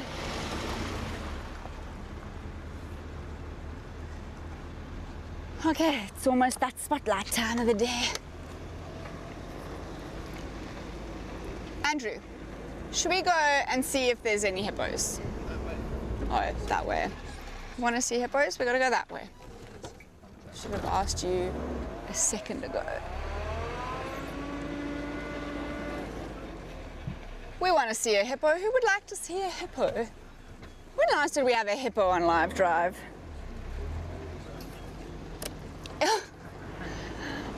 That's me.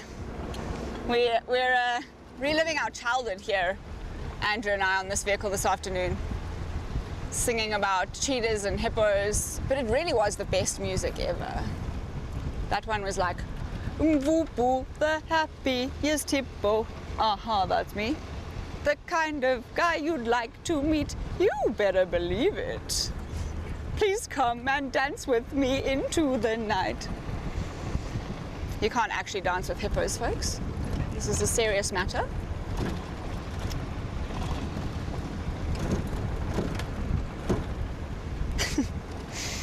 Most ridiculous.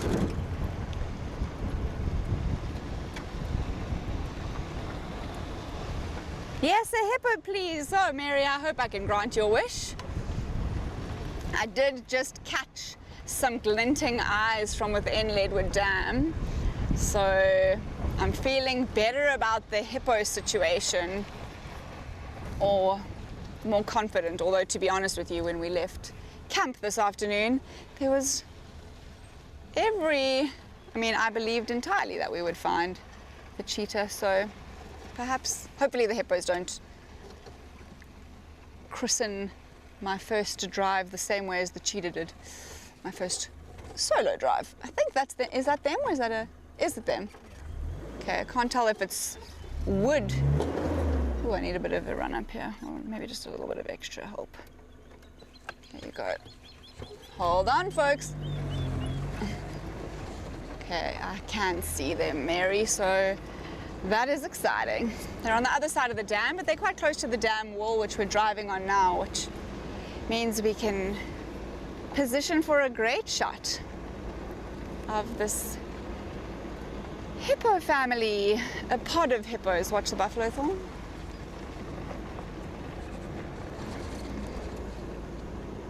I can smell the potato bush. What a great smell. It makes you feel like dinner's ready. deceiving. Okay. Your stations, Aaron and Stephen, closing down. How is that? Oh, look at that cute little one.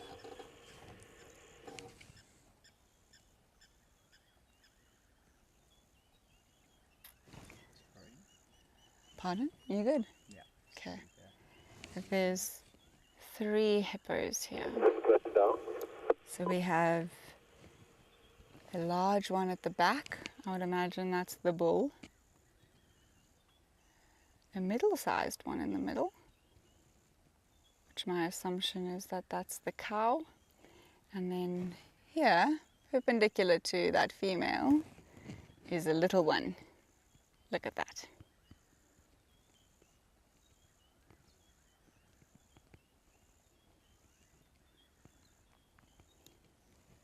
Hippos are less fussy than I am about the times of day and the temperatures of the water that they swim in. Of course. Look at the male at the back. His entire body is submerged. I think it's a male. His entire body is submerged, but his ears, his eyes, and his nostrils are the only things that are poking out of the water, and they're on a perfect plane to be able to do that while the rest of him stays entirely submerged.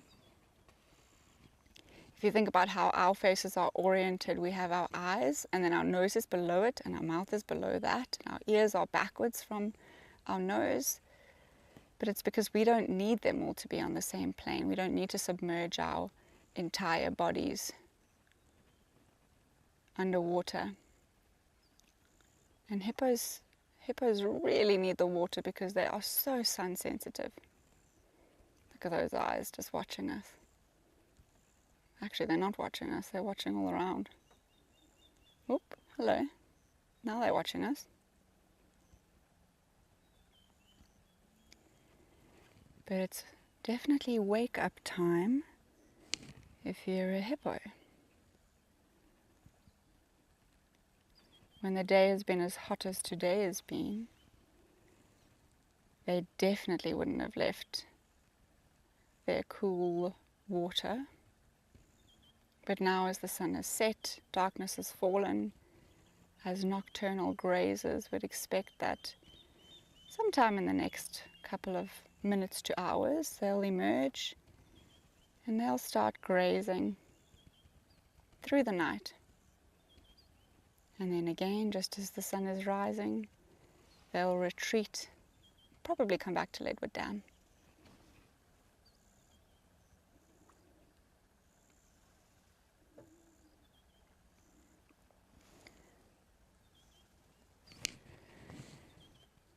Mary says there must be a mound that the little one's standing on because mom and dad are submerged and the little one is got his back out the water. Hippos do like shallow water, so they'd rather stand in shallower water than be in a deep area. So it's possible that there's some soil that's a little bit higher, deposit that's a bit higher there where the baby is. It's also just possible that it's standing up where the other two are crouched down and lying on their bellies. The male's moved off. The big one has moved off to the right somewhere. This little hippo is very cute.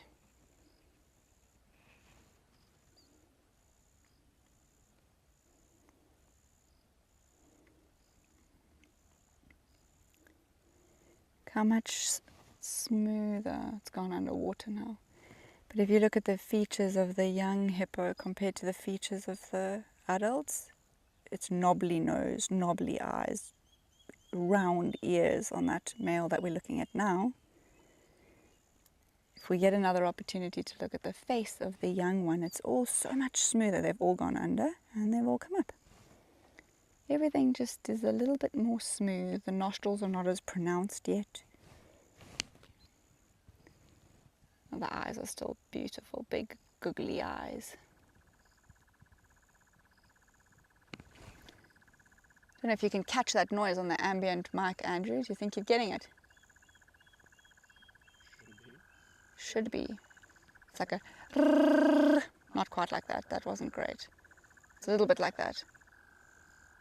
Sounds like a generator or some machine running, but that is the square-tailed nightjar calling. Good to know that they're here.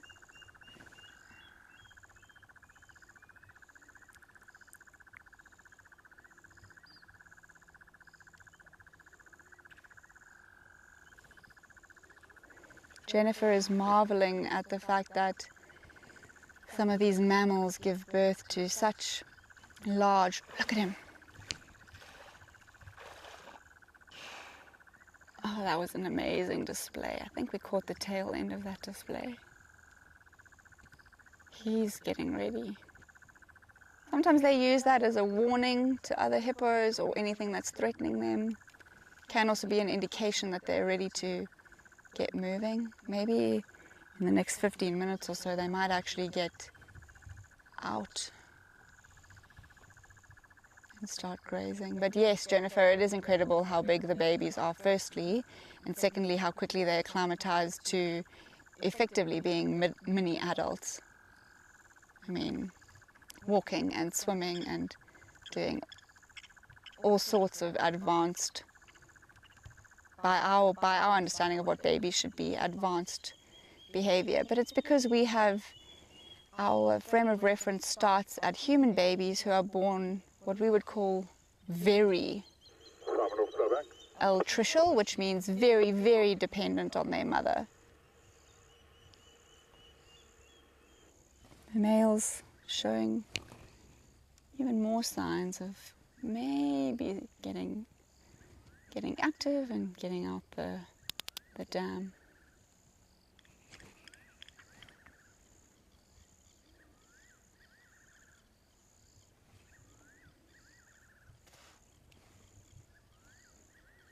Now I can hear a fiery neck nightjar. There's lots of beautiful night noises.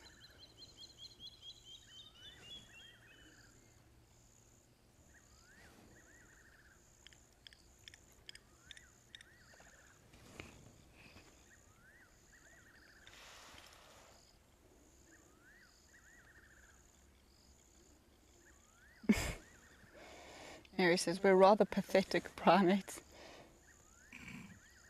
Well, I mean, we get it done. We've done better than the impala at populating this world. I'm not going to comment on whether that's a good thing or a bad thing.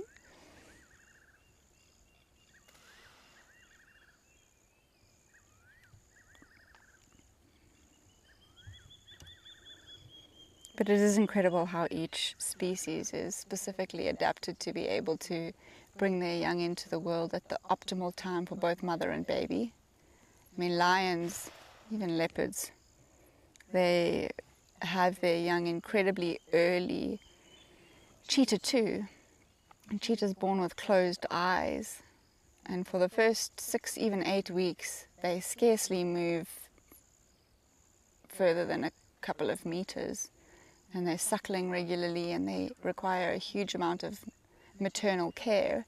And that's because a leopard, a cheetah, a lion, they would never be able to carry, I mean, their litters, leopards can have it recorded, I think about 3. Never heard of more than 3 being born. I've heard of 3, I've seen leopard with 3 cubs. And then lions can have maybe up to 5, cheetah as well, 5. In rare circumstances, maybe even 6. But they have this. One second. Okay, so they have to have their babies early. They have to have babies early so that they can keep hunting.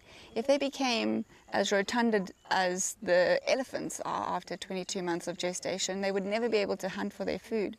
So nature's incredible that it's prepared the lions and the leopards and the predators to have their young early and survive that. But once the cubbies are earthside, they require a lot of input, whereas a baby elephant is born and in a couple of hours is running and causing chaos. Oop, fish are jumping.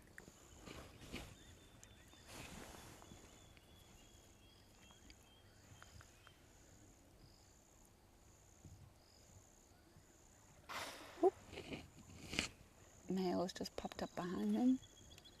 He's full of beans this evening, that male.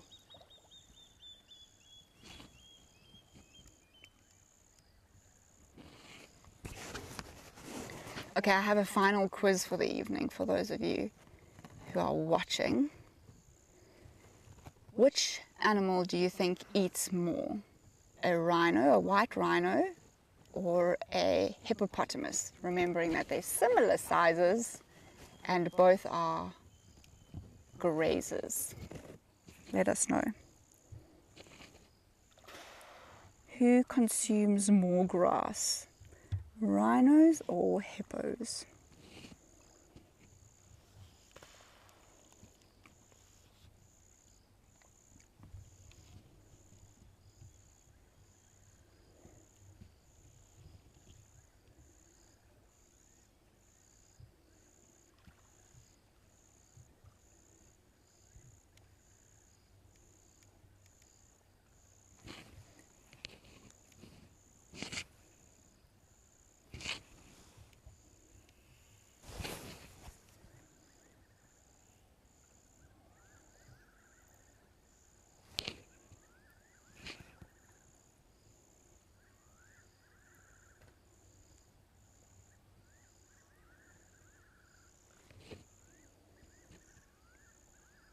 Mary says, tough one. She's going to go with hippos.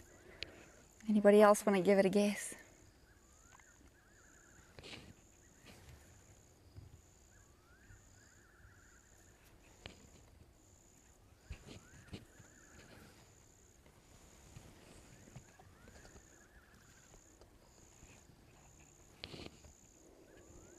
Di's saying 50-50 choice. You'll go with hippos. You know, a hippo is a good guess, but actually it's a rhino. And the reason I asked this question is because the hippos they actually eat an incredibly small amount considering how big their body sizes are. So where a rhino will eat between, I think, 5 and 8% of its body weight, a hippo is eating significantly less, to the point where a hippo bull might eat about 10 kilograms, which is maybe 22 pounds, whereas a rhino can eat, when it's really eating, can eat up to 60 to 70 kilograms, which is about 135 pounds. Baby, look at that baby there. But it's because the hippo spends so much time in the water that they are incredibly buoyant and they're not spending nearly as much. That thing, that baby hippo is absolutely adorable. They're not expending as much energy as a rhino is as a mammal, a land mammal, as opposed to a semi-aquatic mammal that the hippo is. And then their digestive systems are very different too, but I think we'll have to save the chat about the hippo and rhino digestive system for my next drive, and I'll come prepared with diagrams. How does that sound? Very nerdy of me to be able to show you, but effectively the hippo is the only foregut fermenter. And, oh, baby getting on the back of one of the adults. That's so cute.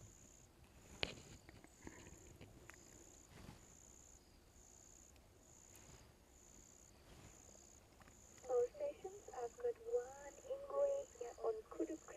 Oh no.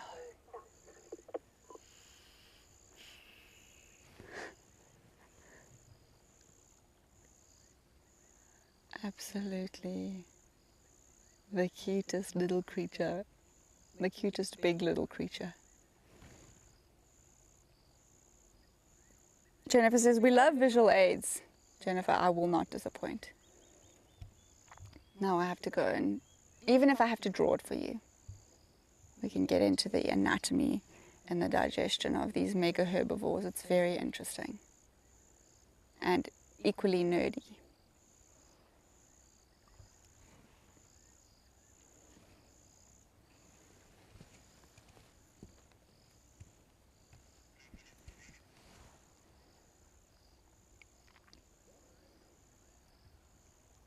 Get a yawn.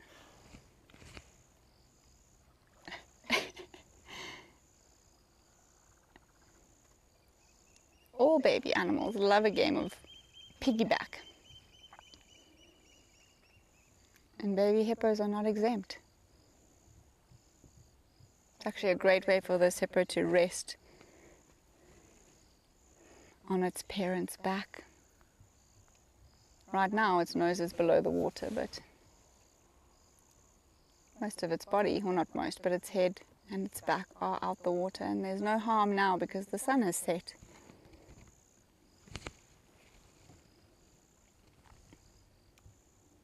I have seen hippopotamuses with huge amounts of skin damage along their spine, from the portion of their spine that is poked out of the water during the day, in the heat of the day, when the rest of them is submerged.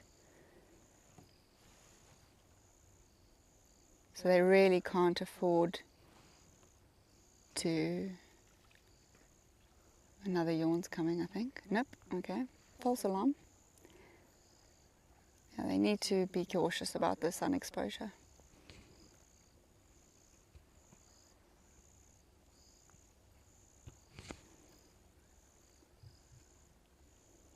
This is such a fabulous way to spend our evening.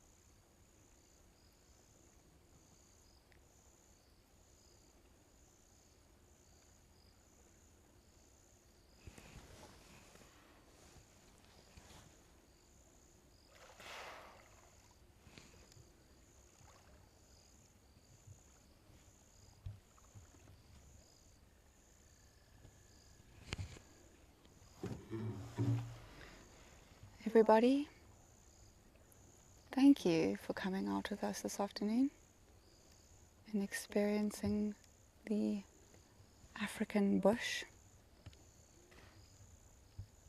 with its excitements and frustrations. We were really rewarded at the end with this little pod of hippo family giving us a really relaxing end to a beautiful afternoon. All right, well, our next drive is on, what is the day today? Today's Wednesday. Our next one is on Friday evening, and I'm not sure who it'll be just yet, but if it's me, you can expect more about the digestion of the mega herbivores, but if not, somebody amazing is going to be here, and so we hope to see you Friday evening our time. Have a wonderful day, afternoon, evening, depending on where you are, folks. Goodbye.